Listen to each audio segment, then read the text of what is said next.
ಬಂಧುಗಳೇ, 55-60 ವರ್ಷಗಳ ಆಡಳಿತ ನಡೆಸಿರ್ತಕ್ಕಂಥ ಕಾಂಗ್ರೆಸ್ ಪಕ್ಷ ಈ ರಾಜ್ಯದಲ್ಲಿ, ದೇಶದಲ್ಲಿ ಏನು ಬಡತನ ನಿರ್ಮೂಲನೆಯನ್ನ ಮಾಡ್ತೇವೆ ಅಂತ ಹೇಳಿ ಇವತ್ತು ಭರವಸೆನ ಕೊಟ್ಟು ಬಂದಂತ ಕಾಂಗ್ರೆಸ್ ಪಕ್ಷದವರು ಈ ದೇಶದಲ್ಲಿ ರಾಜ್ಯದಲ್ಲಿ ಇವತ್ತು ಬಡತನ ನಿರ್ಮೂಲನೆ ಮಾಡೋದಕ್ಕೆ ಸಾಧ್ಯ ಆಯ್ತಾ?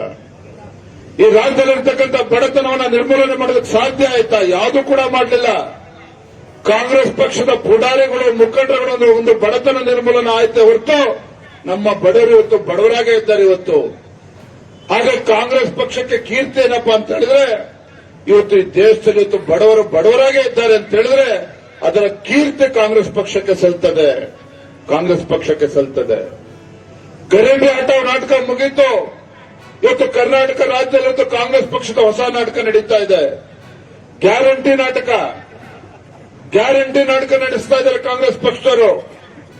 ಇವತ್ತು ಒಂದು ಕೈಯಿಂದ ಕೊಡ್ತಕ್ಕಂಥದ್ದು ಮತ್ತೊಂದು ಕೈಯಿಂದ ಕಿತ್ಕೊಳ್ತಕ್ಕಂಥ ಕೆಲಸ ಮಾಡ್ತಾ ಇದ್ದಾರೆ. ರಾಜ್ಯದಲ್ಲಿ ಇವತ್ತು ಕಾಂಗ್ರೆಸ್ ಸರ್ಕಾರ ಬಂದ ನಂತರ ಪುಣ್ಯಾತ್ಮ ಸಿದ್ದರಾಮಯ್ಯನವರು ಮಾಡಿರ್ತಕ್ಕಂಥ ಮೊದಲ ಪುಣ್ಯದ ಕೆಲಸ ಏನ್ ಗೊತ್ತಾ?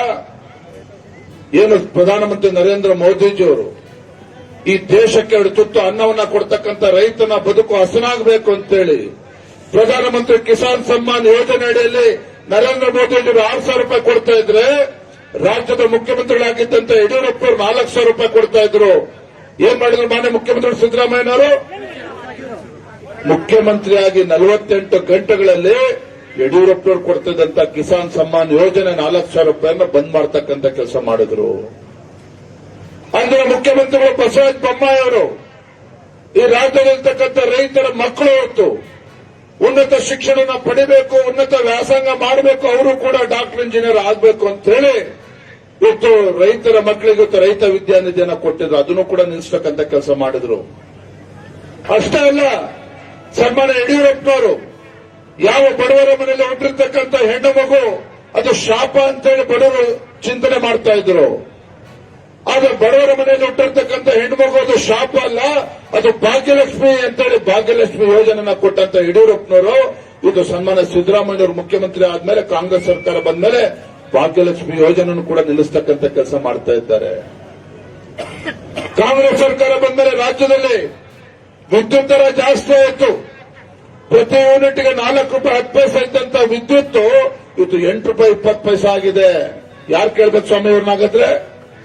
ಗ್ಯಾರಂಟಿ ಬಗ್ಗೆ ಮಾತನಾಡ್ತಾರಲ್ಲ, ಇವತ್ತು ಒಂದ್ ಕಡೆ ವಿದ್ಯುತ್ ದರವನ್ನ ಜಾಸ್ತಿ ಮಾಡ್ತಾರೆ. ಹಾಲು ಇವತ್ತು ಯಡಿಯೂರಪ್ಪನವರು ಬಿಜೆಪಿ ಸರ್ಕಾರ ಇದ್ದಾಗ ಇವತ್ತು ಹೈನುಗಾರಿಕೆ ಮಾಡ್ತಕ್ಕಂಥ ನಮ್ಮ ಬಡವರು ರೈತರೇನಿದ್ದಾರೆ ಪ್ರೋತ್ಸಾಹ ಧನವನ್ನ ಕೊಡ್ತಾ ಇದ್ರು. ಪ್ರತಿ ಲೀಟರ್ಗೆ 3 ರೂಪಾಯಿ ಕೊಡ್ತಾ ಇದ್ರು. ಆಮೇಲೆ 5 ರೂಪಾಯಿ ಆಯ್ತು. ಕಾಂಗ್ರೆಸ್ ಸರ್ಕಾರ ಬಂದ್ಮೇಲೆ ಸಿದ್ದರಾಮಯ್ಯ ಮುಖ್ಯಮಂತ್ರಿ ಆದ್ಮೇಲೆ 680 ಕೋಟಿ ರೂಪಾಯಿ ಬಾಕಿ ಉಳಿಸಿಕೊಂಡಿದ್ದಾರೆ. 680 ಕೋಟಿ ಬಾಕಿ ಉಳಿಸಿಕೊಂಡಿದ್ದಾರೆ. ಇವರು ರೈತರ ಬಗ್ಗೆ ಚಿಂತನೆ ಮಾಡ್ತಕ್ಕಂಥ ಸರ್ಕಾರ ನಗರ ರಾಜ್ಯದಲ್ಲಿ